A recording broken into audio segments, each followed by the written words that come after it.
It's very windy in Dubai today. It's fun, however. Good that we started seeing more seasons in our city. So, had a friend a few days ago tell me, you taught us how to make $1 million by investing $10 at a time and making 5%, but you didn't tell us how would we make 5%. And fair question.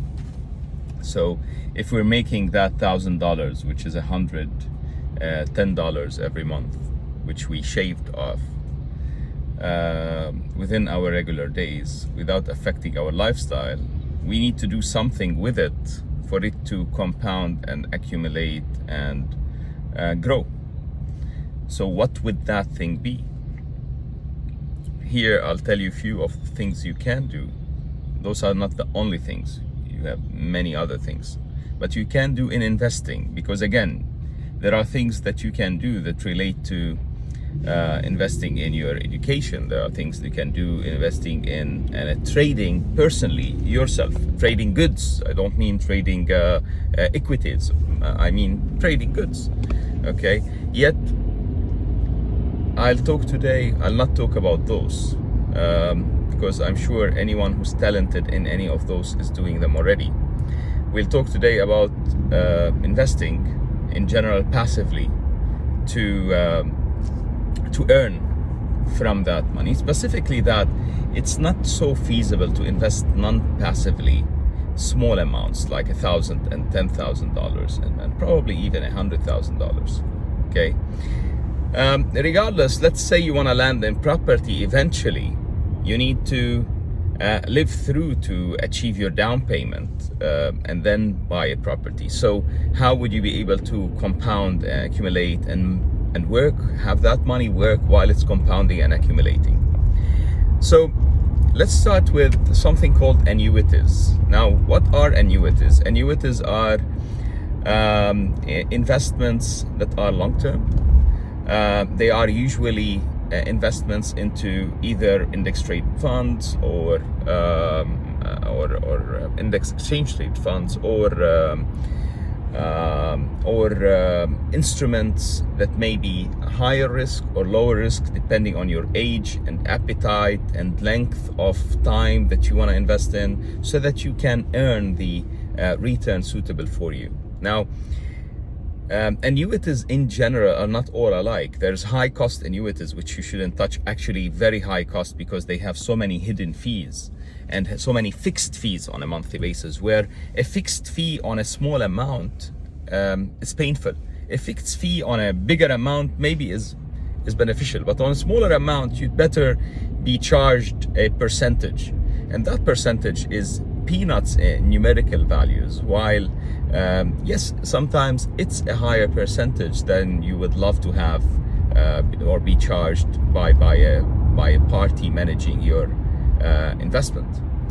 Yet for people who don't have access or don't know how to have access or are not wired for the stock market, that's a great way to get into it and get into multiple kinds of investments in a decent way. Remember, try not to go through annuities and programs that mirror markets. Try to go into programs that directly invests into markets, because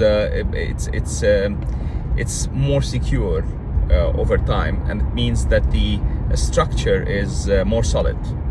Now, you tell me, yeah, but why would I want to pay that fees? I would invest in ETFs directly, or even in individual stocks. Now, although I don't advise anyone to go through investments in individual stocks, you can, if you religiously can do what you say you can do without the emotion being part of it, which is difficult for most of us.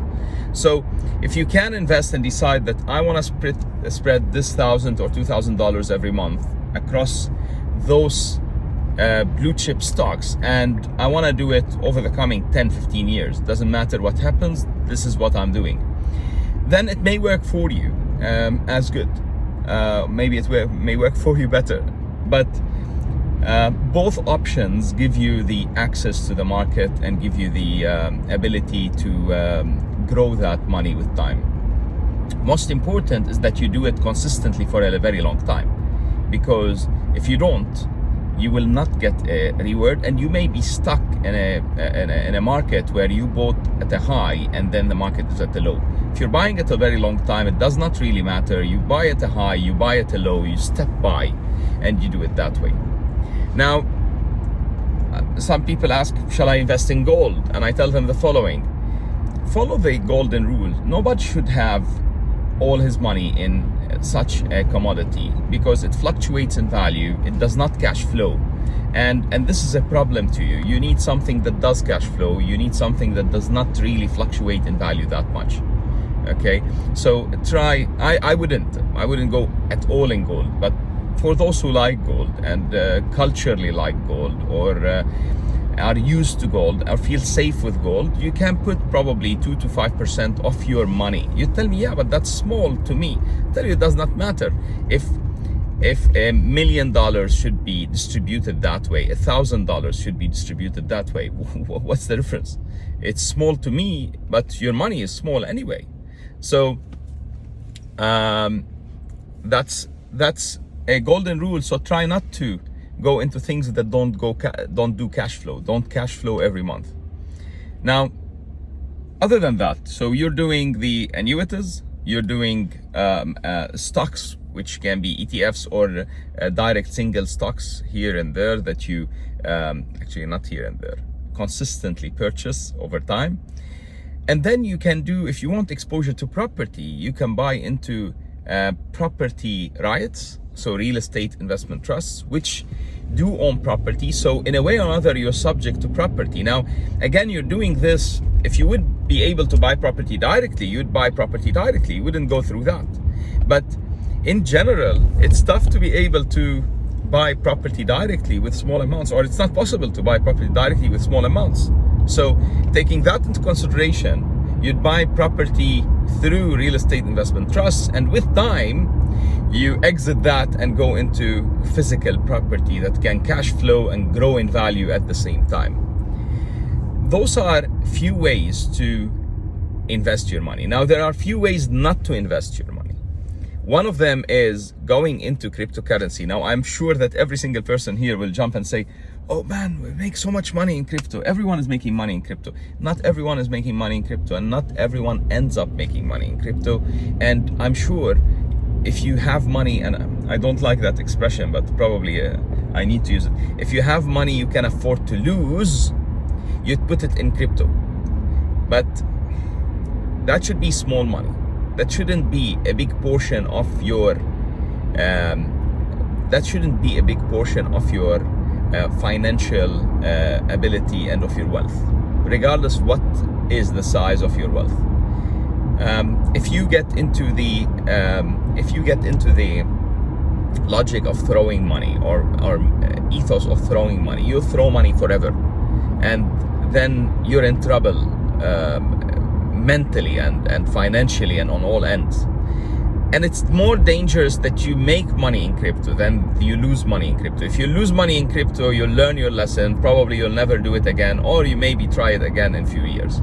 If you make money in crypto, you'll create something called survivorship bias, where you believe that you're good enough to make money this easy. And that's a problem, because eventually you will lose money, and you will lose money that big. So you will earn them in small sums and lose them in bulk.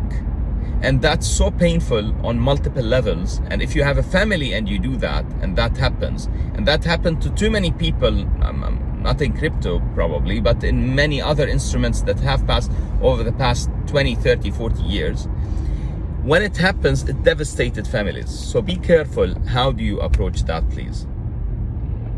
Those are few ways to invest your money, that $1,000 that you're saving a month, and one way not to invest your money. I can give you another way not to invest your money. Don't go into the kind of commodities where you spot trade or future trade. That's not what you want to do. At the same time, don't try to pick individual stocks and go in bulks into them or out of them. thinking that it will make you money with a small movement. Yes, but if you don't know why are you buying a stock, you can become furious after buying it, and then you would need to sell a stock at a loss just because you have the fear. So you bought because of the fear of missing out, probably. You sell because of the fear of losing everything, and both probably would have not happened. So be careful. Ciao. Hope this helped.